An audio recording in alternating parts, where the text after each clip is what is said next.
Hey man, what's going on, people? How's everybody doing? I hope you guys are all doing well. Like I usually say in today's video, we're going to be talking about UFC Sao Paulo. We are heading back to Brazil for the second time this year, guys. And we have Derek Lewis taking on Gelton. I made it in the main event. Derek Lewis replacing an injured Curtis Blades. It's a shame that Curtis had to pull out, but hey man, we got the Black Beast about to lay this full out. But on a serious note, guys, I'm going to be doing my full card predictions, starting from the bottom to the top, giving you guys the best picks on MMA YouTube. But listen, bro, if you haven't subscribed to my channel yet, what are you doing, bro? Go ahead, smash that button. Also, like the video. I really do appreciate it. It helps the bro out a lot. There's not much to say, man. Let's get straight to it. The first fight on the card, guys, in the lightweight division, we have Mark Diakiese taking on Caio Fernandes. This will be Fernandes' debut in the UFC. And Mark Diakiese is a tough ask, you know what I mean, to have in your debut fight. Mark Diakiese himself is a 50-50 fighter, right? As you guys can see here, this is Mark Diakiese's record in the UFC. He's 7-7, so he's really a 50-50 fighter, man. You don't know if he's going to win or if he's going to lose. But I'm actually going to roll the dice here, guys, and I'm going to trust in Caio Fernandes to get the job done. I've just been looking at his record recently, and he beat a 21-5 opponent. Undefeated guy at 7-0. He has been looking pretty good, and he is a black belt in jiu-jitsu. So I'm starting to think, Diakiese was a flashy striker for most of his career, but now he wants to be a wrestler. And I'm honestly thinking that if Diakiese shoots a shitty takedown, I can see him getting submitted. I really can. Diakiese's super prone to getting submitted. He has a lot of submission losses in his career, so fuck it, man. I'm gonna roll the dice and pick Caio Fernandes by like a second round submission. But if it goes to a decision, we all know who's gonna be winning. It's Mark Diakiese. The next fight, guys, Montserrat Ruiz taking on Eduardo Mora. Mora is undefeated at 9-0. All I'm going to say with this fight is Montserrat Ruiz can scarf hold me all she wants. Nice.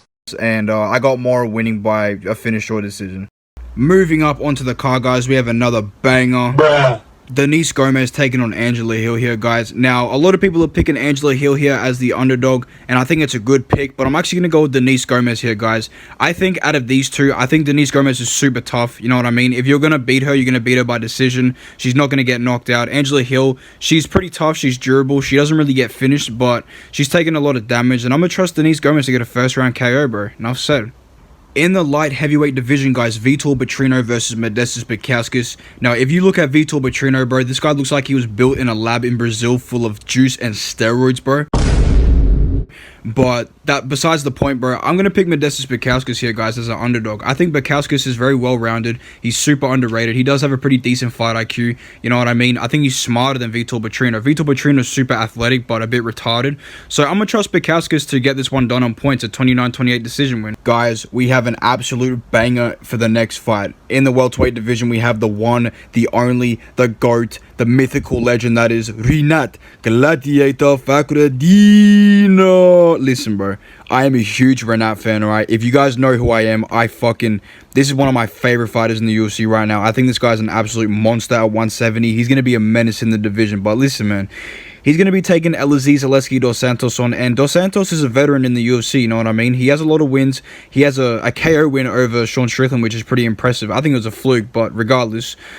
And he's coming into this fight as an underdog. Of course he would. Rinat is the GOAT. I don't need to explain too much of this fight. I just think Rinat is super intimidating. He has really good striking, and his wrestling is elite. He is an elite crotch sniffer. So, you already know, bro. I'm picking my boy Rinat. How could I not? Rinat by domination, fam. There's just no other way to put it. Rest in peace to Eliezer Zaleski dos Santos. In the bantamweight division, guys, we have a banger of a matchup. Daniel Marcos taking on Victor Hugo. Now, Daniel Marcos is undefeated at 15-0, and this will be Victor Hugo's debut in the UFC in his hometown of Brazil. But if you ask me, Marcos is coming in as a favorite, but I'm not too convinced on him, you know what I mean? He had a really close fight with Davey Grant. He's just because he's undefeated, it doesn't mean he's some GOAT, man, you know what I mean? So I'm going to go with another underdog here, guys. I'm going to go with Victor Hugo at 24-4. I don't really look at fights based off records, but I think this guy has been putting in the work for a long time. He looks like a really well-rounded fighter. He does have good striking. His nickname is Striker. And he does have really good grappling. Daniel Marcos is good, but the urgency to get a finish is just not there. And I think Victor Hugo is going to be really hungry to get a W. So let me get another underdog. Like I said, I'm not really too convinced on Daniel Marcos. And Daniel Marcos was never my friend. You know what I mean? So I'm going to go with Victor Hugo by a decision or a submission. I'm going to trust this guy to get the job done as a prospect in the UFC. In the next fight, guys, we have a short notice replacement matchup. Elvis Brenner will now be taking on a guy called Kanan Bahia Krzyzewski. I'm not even going to bother with that last name, but he's 15-1. He's a solid opponent at 6 foot tall. I'm actually going to go with Elvis Brenner here, guys. You know, there's no way I can't pick Elvis Brenner after he derailed the hype train that is Guram Kiddeledze. I think, you know, Bahia, this 15-1 dude, he might surprise a lot of people. He might come out and put out a great fight, but you can't go wrong with picking Elvis Brenner, man, you know what I mean? So I'm going to go with him by a decision or a third round TKO. The first fight on the main card, guys, we have a 40-year-old Vince Pichel taking on Ismael Bonfim. I'm definitely going to go with Ismael Bonfim here, guys. Ismael Bonfim, you know, he's a beast, man. He's super good. He lost to Benoit Saint Denis, but there's no shame in losing to a guy like BSD. And, you know, Vince Pichel's 40 years old, bro. There's not much to say. You know, there's no chance he wins this fight. It's in Brazil. I'm going to go with Ismael Bonfim by a second round sub or a decision win, okay? This is a layup for him. In the middleweight division, guys, we have Rodolfo Vieira taking on Armen Petrosyan. I'm definitely going to go Armen Petrosyan here, guys. I don't like Rodolfo Vieira. You know what I mean? I don't think he has that good of wins in the UFC. He's in a division where, you know, middleweight's just trash. So you can, you know, kind of skid with decision wins. I think Armen Petrosyan's a great kickboxer, and he has great grappling abilities, you know, to be, you know, getting out of bad positions, bad scrambles. I think he's, you know, way more diverse here than Rodolfo Vieira. So I'm going to go with a third round TKO or a decision win for Armen Petrosyan. Guys, this is an important fight.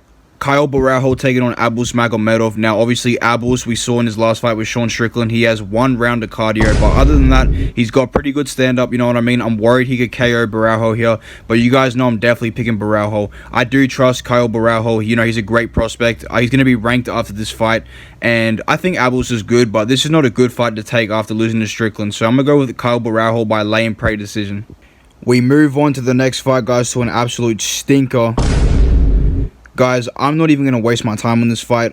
This is going to go to a decision, or if there's a finish, I'm going to go with Rodrigo Nascimento getting a finish in the second round or a decision win. I just don't give a fuck. In the co-main event, guys, we have a fucking banger, yeah?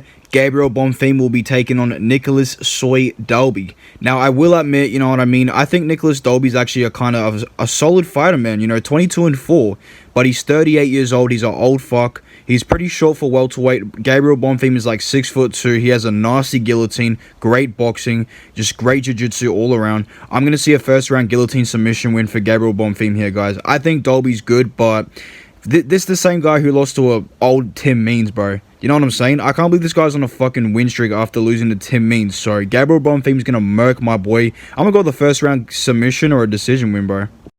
Guys, we have finally made it to the main event. Derek Lewis taking on Jailton Almeida. I'm actually pumped for this main event, guys. I don't know about you, but this is a great fight for both men. You know, I feel like both these guys can definitely win.